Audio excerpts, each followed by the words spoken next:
Module 4, Lesson 1, Diabetic Emergencies and Health Checks. Welcome to Module 4. In this module, we will learn other things we need to remain healthy with diabetes. What to do in the event of diabetic emergencies, medical checks and tests to prevent damage to other organs, diabetic medication do's and don'ts, and finally, how to cope effectively with everything.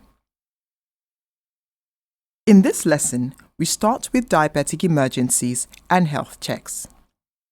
Before we commence, it is important to know what an emergency is. An emergency is a life-threatening incident or occurrence. Concerning diabetes, it is a life-threatening incident or occurrence caused by diabetes or its management. The first thing we're going to talk about is sick days. Everyone falls sick at some point in time, but when diabetics fall sick, there are special considerations to take note of. The first is that blood glucose control is abnormal in diabetics. When they fall sick, some hormones are released which raise blood glucose and make control more difficult. This is why when patients with diabetes are admitted into hospital, they're given insulin. The first precaution is not to stop medication when you feel ill because blood glucose levels are even higher than they usually are. Drink lots of fluids. If you're unable to eat, drink sugary fluids. Monitor your blood glucose levels more frequently. If you're vomiting or can't eat, go to the hospital immediately. The next thing is drugs. The medications that you take for diabetes lowers blood sugar. Blood sugar rises when you eat, so you must take your medications along with your food. It's better to have fixed times for meals and medications. This helps the drugs perform optimally and also prevents hypoglycemia. Observe all medication safety rules, keep them out of the reach of children, and take them as directed by your doctor. Sometimes we might forget to take our medications. What should you do in this case? For medications that you take once a day, if you remember within 12 hours, take the drug with your next meal. For medications that you take twice a day, if you remember within an hour after eating, please go ahead and take the drugs. If you know you are prone to forgetting or have a very busy schedule, set an alarm reminder to help you remember. You can set an alarm on your mobile phone or you can get someone to remind you. If you miss a dose, do not take double the dose. For instance, if you forgot your morning dose, do not take a double dose in the evening to make up for it. That is an overdose, and that can make your blood glucose levels go too low. The next thing we're going to talk about is unconsciousness. This is a scary state for most of us, but it's something that happens to people with diabetes more often. The two main causes are either hypoglycemia or hyperglycemia. Hypoglycemia is when your blood glucose levels go lower than they're supposed to. This is an emergency. It could be sudden or gradual, and symptoms that should alert you include sweating, feeling uneasy, trembling, or you feel like vomiting, feeling sleepy, sluggish, and tired. You could become confused, aggressive, or exhibit some abnormal behavior. Unconsciousness is the last stage when the person is unresponsive. Hyperglycemia, on the other hand, is when blood glucose levels go high. It is caused mainly by illness or infections like malaria, pneumonia, and diarrhea, or when a diabetic stops taking their drugs. Initially, as the blood glucose levels rise, the symptoms of diabetes we talked about earlier, feeling of excessive hunger, waking up several times to urinate at night, feeling very thirsty, all manifest because excess blood glucose has to be excreted, so you'll urinate more and you'll feel thirsty. Sometimes you could even have abdominal pain or might vomit. Eventually, hyperglycemia causes unconsciousness. What do you do when you notice someone with diabetes who is unconscious or losing consciousness? The first thing you do is give the person something sweet to drink.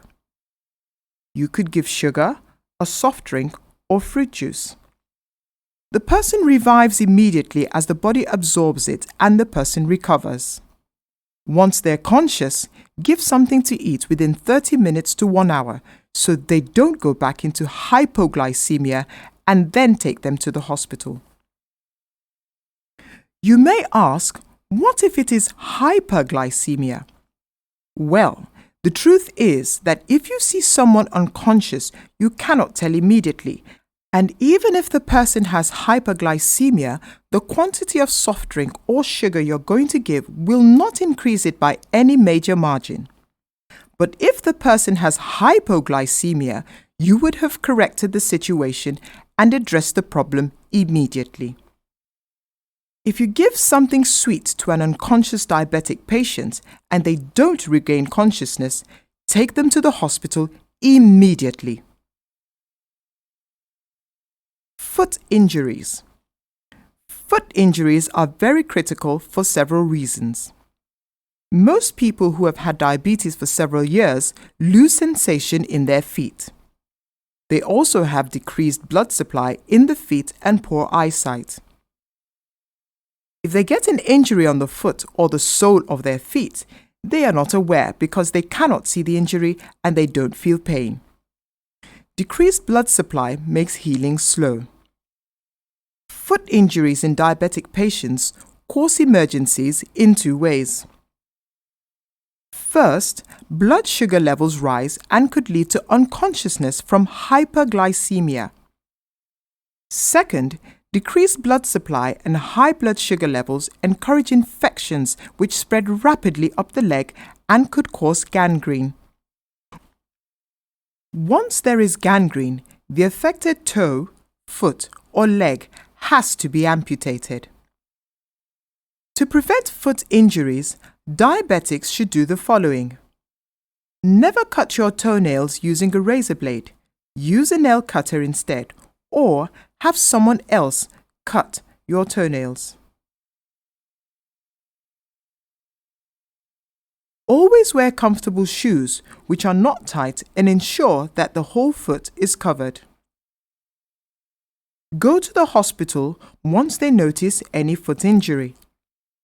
To recap, we've talked about emergencies that could occur from illness, hypoglycemia, hyperglycemia, and unconsciousness, wrong use of medications, and foot injuries. We've also learned what to do about each of them. Now we'll go on to health checks. Health checks are days when you have to go to the hospital to see a doctor or a health practitioner to check that everything is going on well. And in diabetic patients, certain checks need to be done periodically. Eyes. Eyes should be checked every year.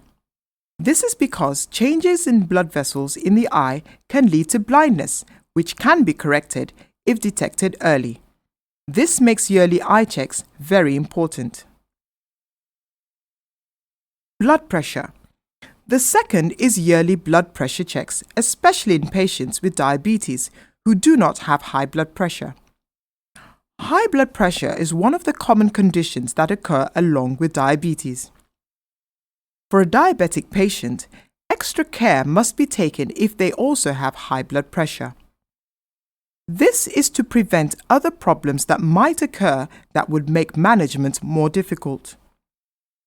Blood pressure checks at least once a year if your blood pressure is normal.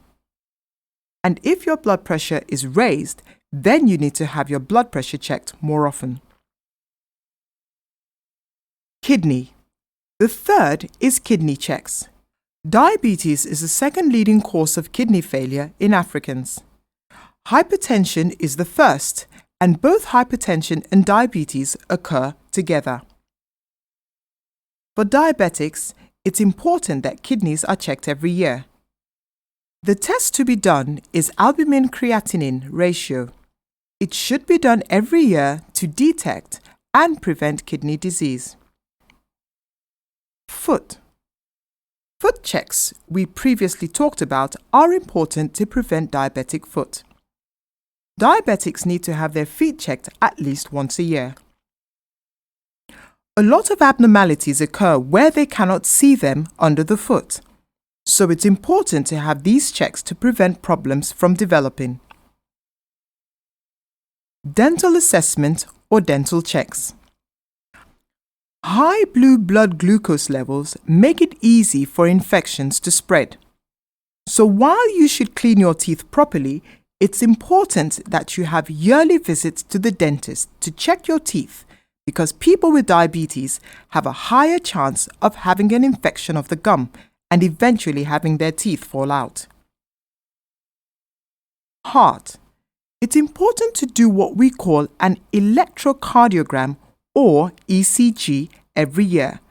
This is because patients with diabetes have higher rates of heart attack, and the bad thing with diabetes is that while in other patients feel pain in their chest, when they have a heart attack, diabetics don't feel any pain, so they don't even know they're having a heart attack. Dementia. Another thing that's important to have checked is dementia. A yearly screening for dementia is important for several reasons. The first is that dementia is on the rise worldwide. I'm sure you've heard of Alzheimer's disease. That is a form of dementia.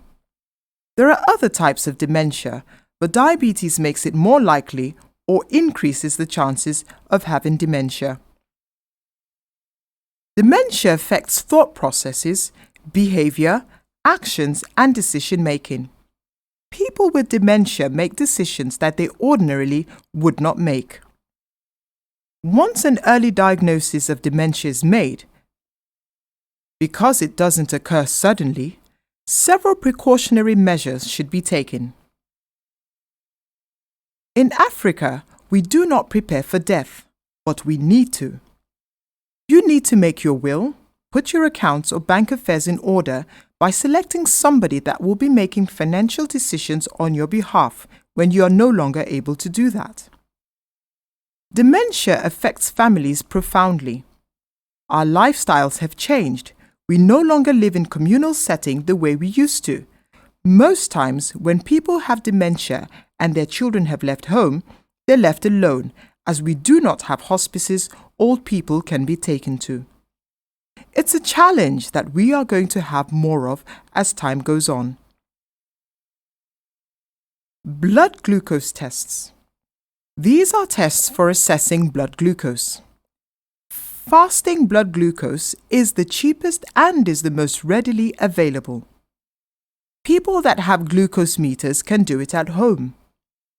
Depending on your blood glucose levels, what you want to achieve with regards to control, and whether you are ill or not, you could do it daily, every other day, weekly, or every 2 weeks. There is no hard and fast rule. It depends on you and your physician. Another test that is done to assess blood glucose, the glycated hemoglobin, shows a picture of glucose levels over the past 3 months. This is not done as often as the fasting blood glucose. It is more expensive and not as readily available as fasting blood glucose, but it's important to do this because this gives a better idea of your risk of developing problems like eye or kidney disease. Where this is available, it is good to have it done as well. We've talked about the different emergencies that could occur and what should be done, as well as the health checks that need to be done by patients with diabetes.